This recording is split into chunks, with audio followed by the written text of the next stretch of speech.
We are at Radio Row. We have a special guest, Megan Olivi. Thank you so much. A reporter that does it all, UFC, NFL. She does it all. Thank you so much for jumping on with the Compas. Yeah, thanks for having me, guys. Megan, you know, last time we talked, I think like 4 or 5 years ago, I was working at the Las Vegas Review Journal. I'm like, no way she remembers me. You're like, yeah, you look familiar. So I'm guessing you have very good memory. I try to, but sometimes I'll like have something memorized, like especially for my job for, that night. And then I'm like, what is even my last name? How do I get home? Like, it's weird how my memory works. Yeah. It's like taking a test. Like you cram all night and then here comes the test that's right in front of you and you forgot everything. Have you ever had a moment where you're interviewing a UFC fighter and like you say the wrong name or, oh crap, this happened? Or not the name situation, but a lot of the time I'm like, oh my God, what did I just say? Like I'll be halfway through a question. I was like, what was my point? And I'll just I think that's where experience really comes into play, where you can like kind of salvage things and bring things back around full circle. But literally all the time, especially when I'm tired or jet lagged from wherever we might be, I'm always like, what did I even start this question like that for? But you have to just go with it. But I don't know if you noticed, but during the broadcast, she's like doing like a silent report, or I guess a cage side report, and the fighters are walking behind you. How do you manage the noise and the music and all that? Yeah, it's like an act of concentration. We rehearse it. It needs to be pretty much exactly like around 36 seconds. So I write everything to make sure it's close. Then we rehearse it. Sometimes I have to do little subtractions or additions or edits to whatever, I had written. And then it's all about hitting it exactly how I had rehearsed it. And so there's been times I've been, halfway run over by coaches, or I've had fans trying to lick me or scream at me. Yeah, it's been crazy. But it's fun, and it's what makes like every day in the office different. You know what I mean? Like I don't show up and every fight is not the same. They are never the same. The atmosphere is never the same, and the experiences are always different. So it's what keeps things like very exciting and invigorating for us. Megan, what has been the biggest difference that you've noticed doing NFL and UFC? Just what I mean, it's not really similar, but like the atmosphere, like all that, what's that like? So for the differences, I mean, the NFL workday for me is a lot shorter. We're on live television for around 8 hours with every UFC broadcast, and sometimes more, sometimes a little less. And so for the NFL, it's having like a lot less of scripted or like required hits to get in. I know I'm going to be doing an opening report. We speak about it with the team. Sometimes it changes the morning of, and depending on what the news is. And then, you're on camera after halftime to talk, after you talk to the coaches. But otherwise, you have lots of background on lots of different people, scenarios, players, but you're also just trying to observe and report. So it's very different from what I do with the UFC, where I know after this third fight on the pay-per-view, I need to be on top of the octagon. I need to preview the next fight. I have to run and fill in for the desk for the ESPN block of fights. I have to go interview the winner of this as soon as I'm done. It's very, I wear less hats for the NFL, which makes it just a different experience as well. Is there one you like or prefer more? Is it? No, because they're so different. Like I feel like I get to use a lot more of my skills and abilities with the UFC, but I feel like the NFL is America's sport. So to be able to be a part of both of those at any capacity is just, for me, sometimes I have to pinch myself. I'm like, wait, I really get to do this on a Saturday and this on a Sunday? Like you dream about these opportunities and you work for them, but when you actually get to do them, for me, it's become important to like learn to step back and be like, this is cool. You are doing this. You deserve to be here.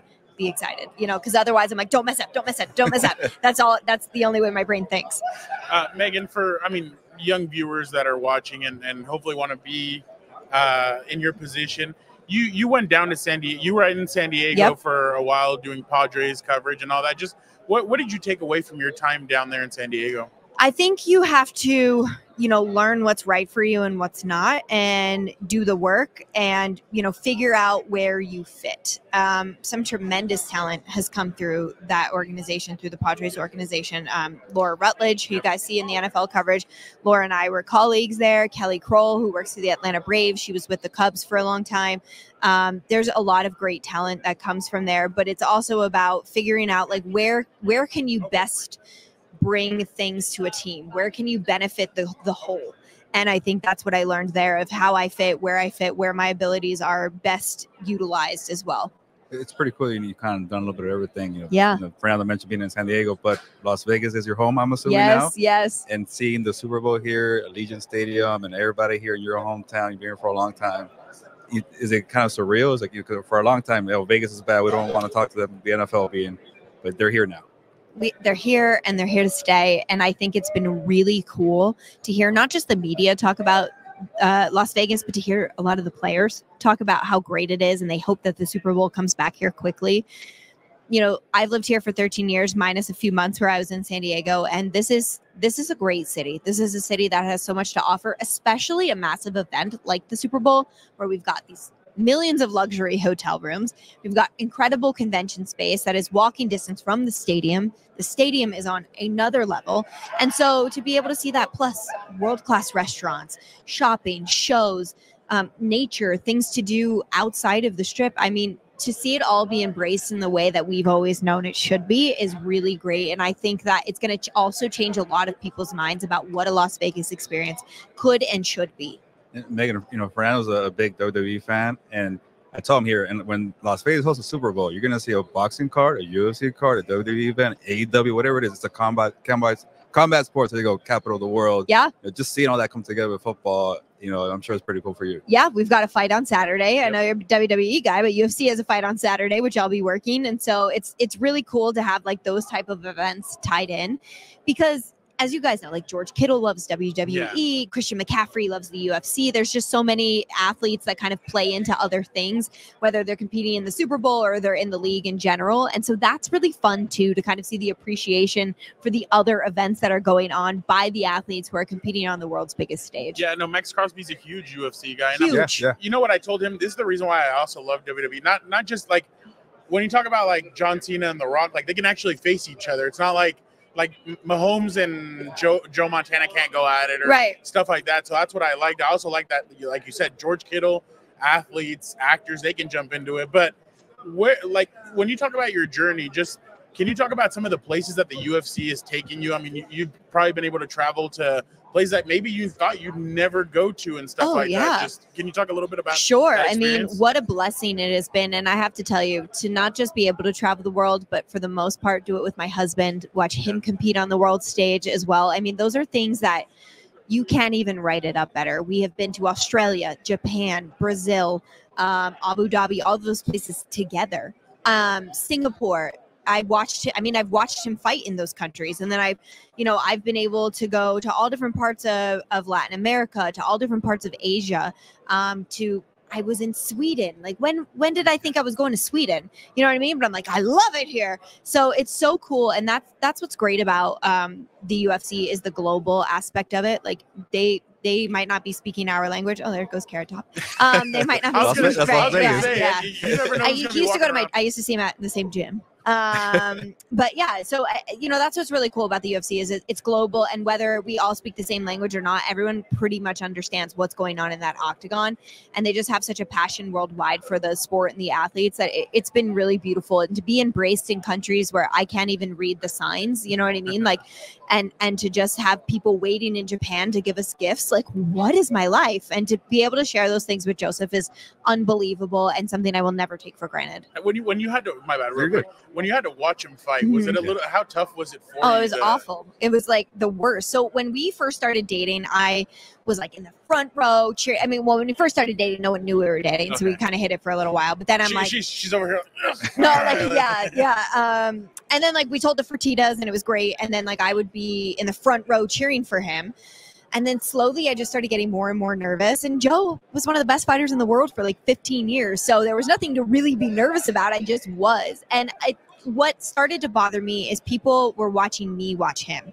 And I didn't like that because he is the one out there putting it all on the line. So I would go in the back and I would set a timer and just pray.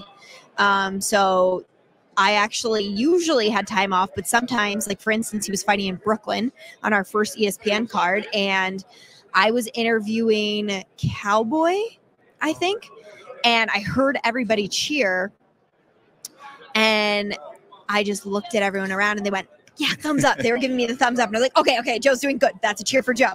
And then I think it was Cowboy. It might have been Paige Van Zandt, but Cowboy came over and was like, isn't that your man fighting? I said, yeah. And he's like, get off of this camera. Like, what are you doing? I'm like, thank God Cowboy came and saved the day. And then I just went in the back and prayed until I could see Joe. But like, you know, whether he got his hand raised or he didn't, like for me, it was about like the fact that he put it on the line and he created a weight class. He kept a weight class alive. He got a lot of people involved, especially from the Latino community, to care. Joseph Benavidez is out there representing. And, you know, I forever feel so grateful that I got to watch him be a pioneer and do what he loved for so long. So you can relate to Travis Kelce and Taylor Swift with all attention. No, but I can't even imagine, because there's like there's videos of me in good and bad scenarios, and it's terrible. It's terrible. Like, why? Just leave me alone. He's the one that signed up for this. But yeah, I love Taylor Swift and Travis Kelce also. So I know that's probably not a popular opinion, but I love them, and I hate that they're getting so much hate. I don't think it's fair. So, all right, are you of the mindset that if they win on Sunday, could Travis get down on one knee in front of the world? I mean, that would be sick. I don't know if he should. You know, there's a lot of chaos that goes on. We don't want to drop a ring. We also don't want to like be worried about the pressure of that. But no, I just, whatever they do, I support. I hope they fall in love forever and have a million kids and stay together forever. What's one of your funnest interviews in the UFC? A moment that you're like, oh my God, like that was hilarious. Oh, man. Well, it seems like every week there's something fun or funny, honestly, and it's going to sound cliche, but anytime I work with the Diazes or Conor, it's just really fun and funny. And I genuinely like appreciate those guys so much. And so the Diazes are so low key funny. And they are like really good dudes. Yeah. And Conor is the same. Conor, I feel like a lot to him for giving me opportunities to interview him. Like I got to grow my skill set and my profile in the space because he gave me those opportunities as well. And he's like super funny. Hopefully, I did an interview with him while he was coaching Tough, and there was a large part we couldn't release because it was talking about Roadhouse, the movie. And some of it is so funny. So hopefully when Roadhouse comes out, we can release that too, because he was cracking me up. To put you on the spot, Megan, you think he comes back and fights for the UFC again? I really hope so. I mean, if I'm taking him at his word, yes. I would love to see him come back for 300. I don't know if that will happen, but he talked about the summer, and that, of course, is International Fight Week. It's always a massive card. I really hope so, and I think at his core, he still always is a fighter. But you know, that was a crazy injury that he suffered, and I think because maybe it didn't look as gruesome as like a Weidman or a Silva, that we don't realize it was the same, and that he's got a titanium bar now in his leg, and I think that's very hard to come back from. And we saw all the complications Chris Weidman had, and even when he fought Brad Tavares not that long ago, still probably wasn't 100% back. And so I really do hope Conor, for himself and for all of those who have always supported him, comes back, because there's also nothing like a Conor McGregor fight week. There's really just not. That's what Gilbert was telling. Gilbert was there when he went up with Jose Aldo fight. Yeah, 13 seconds. Yeah, but Gilbert like tells me, he's like, Brown, you've never experienced anything like it's unbelievable. He's like the lead up to it, like the press. Like I remember when the Diaz brothers were walking by and he grabs water bottles and he starts chucking them at him. And you just like the atmosphere that I mean, the UFC misses Conor. Yeah. And that I feel like that's kind of the biggest thing. Like everybody's kind of like, dude, like everybody's behind you. People want to see you in the UFC, and we know all their memorable interviews that they do, and it misses him. To give him credit, he has made himself stay relevant in the space in a way that other athletes who suffered similar injuries or who had hundreds of millions of dollars might not do. He's found a way to continue to keep himself relevant and in the conversation, which at the end of the day keeps people waiting with bated breath. And that's why it makes me laugh that he's on Twitter and he's like, hey, Canelo, how about you and me or Manny Pacquiao? Let's do something. Or Floyd, let's run it back. And I'm like, I mean, and he's always tweeting out about every UFC fight that he watches. He watches a lot. Yeah. And Megan, before we let you go, you mentioned, your husband, Joe Benavidez, that, he was so big in helping the Latino community, especially MMA grow and get bigger. And Fernando and I both covered, International Fight Week in July. And Brandon Moreno was in the card. There was, the Pantera was on it too. So a lot of Mexican fighters, and it was pretty cool to see all that. This is the rise of, Latino fighters in UFC. It's tremendous, because we've always talked about the Latino community in boxing and what they bring. And we say the heart of a Mexican fighter. Those are things that we say and become common phrases in combat sports. And so now to see that you know, we are having UFC champions, UFC contenders, challengers who are of, you know, Latino or Hispanic heritage. It's tremendous, and it's long overdue. And I love personally that they're usually small guys. I mean, if you remember back in the day from WC, we had Miguel Torres, who also was a great representation and one of the first in the space to be, you know, of Mexican descent. And so, and you know, like I said, Joe was a part of that, but now we've built it. We're building a performance institute in Mexico City. We have an event there in 2 weeks. I'll be there. I mean, it's always exciting to go back, and it's just great to see also these smaller fighters who are so full of skill find a way to not just make a living, but make a tremendous living for themselves and their families, and show the next generation of Latino and Hispanic fighters that they can come in here and they can have just as successful, if not more success. It's really beautiful to watch. And we're so lucky. Joseph was Moreno's coach on The Ultimate Fighter. And so now, you know, Brandon still calls him to this day, "Hey coach, thank you coach. How are you doing, coach?" And it's so sweet, but it's nice to see the community also kind of band together and support one another. Dana said for Mexican Independence Day, we're doing a show at the Sphere. So we'll see what happens. Yep. There's 2024 in September. Yep. What are you excited about eating in Mexico? Oh my God, the street tacos. There's no other answer. You know, it's funny though. My brother and I, we talk about it.